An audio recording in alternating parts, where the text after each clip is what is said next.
நண்பர்கள் எல்லாருக்கும் வணக்கம். நான் இது சதீஷ்குமார் பேசுகிறேன். நம்ம பார்த்தோன்னா இன்னைக்கு பஜாஜ் கம்பெனியில் வரக்கூடிய பல்சர், இந்த பல்சர் வந்து 220 தான் பார்க்க போகிறோம்.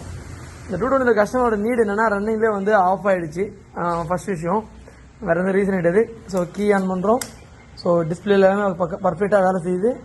ஸோ இது அந்த ஹார்னு, இண்டிகேட்டரு, ஸோ இது எல்லாமே ஒர்க் ஆகுது. பல்சரில் பார்த்தோன்னா பெரும்பாலும் அந்த கில் சுவிட்ச் கம்பெனி நிறைய வரும். ஸோ அதனால் நம்ம கில் சுவிட்ச் கழட்டி பார்த்தோம். ஃபர்ஸ்ட் விஷயம் இந்த கில் சுவிட்சு. ஸோ இந்த கில் சுவிட்ச் ஆன் பண்ணும்போது டிஸ்பிளே வந்து அந்த ரெண்டு லைன் மார்க் இல்லையா, மைனஸ் மாதிரி, அது வந்து சேஞ்ச் ஆகணும்.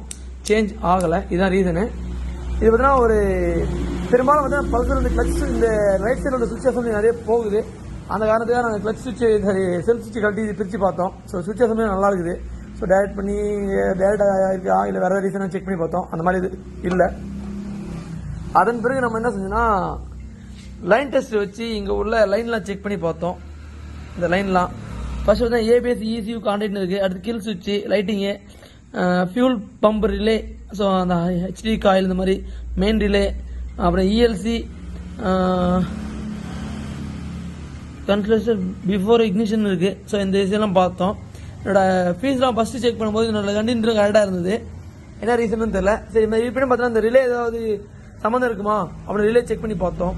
இதில் பார்த்தீங்கன்னா ஃபஸ்ட்டு ரிலே, இது பார்த்தீங்கன்னா மெயின் ரிலே, இது வந்து ஃபஸ்ட்டு உள்ள ரிலே இங்கே வரும் வந்துட்டு லைனாக. ரெண்டாவது ரிலே பார்த்தீங்கன்னா ஃபியூல் பம்புக்கிற ரிலே. அதன் பிறகு பார்த்தீங்கன்னா நம்ம ஸ்டார்டர் ரிலே வரும் 3, ஹெட்லாம்ப் ரிலே. ஸோ இந்த இதுதான் இந்த 4 ரிலே தான் வரும் இந்த வண்டியில்.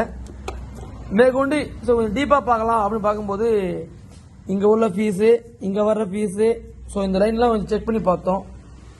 இருந்தும் அந்த விஷயத்தை கரெக்டாக கிளாரிஃபிகேஷன் பண்ண முடியல. கொஞ்சம் டீப்பாக பார்க்கலாம் பார்த்தோம். லைன் செக் பண்ண போகிறோம். லைன் டெஸ்ட் வச்சு தான், க்ரீன் லைன் டெஸ்ட் வச்சு. ஸோ கீ ஆனில் கரெக்டாக இந்த லைன் கரெக்டாக வேலை செய்யுது. அதே மாதிரி இந்த சைடு அதே மாதிரி தான், ஆப்போசிட்டும் கரெக்டாக லைன் வருது. ஸோ ஒவ்வொன்றா செக் பண்ணிட்டே வர்றோம். இந்த ஃபீஸு கான்டாக்ட் வரல, ஆனால் முதல்ல செக் பண்ண ஃபீஸ் லைட்டாக இருந்தது. இது ஆப்போசிட் வருது. இங்கேயும் பார்த்தீங்கன்னா கரெக்டாக வருது, இங்கேயும் கரெக்டாக வருது. ஸோ இந்த ஃபீஸ் தான் கம்ப்ளைண்ட்டு.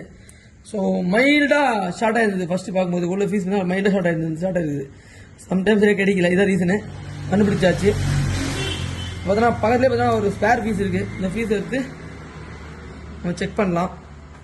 ஸோ ஸ்பேர் ஃபீஸை போட்டாச்சு. ஸோ லைன் கனெக்ட் செக் பண்ணுறோம். 2 சைடும் கரெக்டாக வருது, பக்கா வருது. ஸோ கில் சுவிட்ச் லைன் தான் கம்ப்ளைண்ட். இது சுவிட்ச் ஃபீஸ் தான் கம்ப்ளைண்ட்டு. இப்போ கில் சுவிட்ச் ஆன் பண்ணுறோம். ஸோ மீட்டர் வந்து 0 ஆகிடுச்சு. ஸோ நல்லா பாருங்கள், நம்ம எதுவும் பண்ணல. கில் சுவிட்ச் வந்து இப்போ ஆஃபில் இருக்குது. கில் சுவிட்ச் ஆன் பண்ணுறோம், மீட்டர் 0 ஆகிடுச்சு. இப்போ பார்த்தா செல்ஃபு பக்காவாக வேலை செய்யும். இதுதான் நம்ம கொஞ்சம்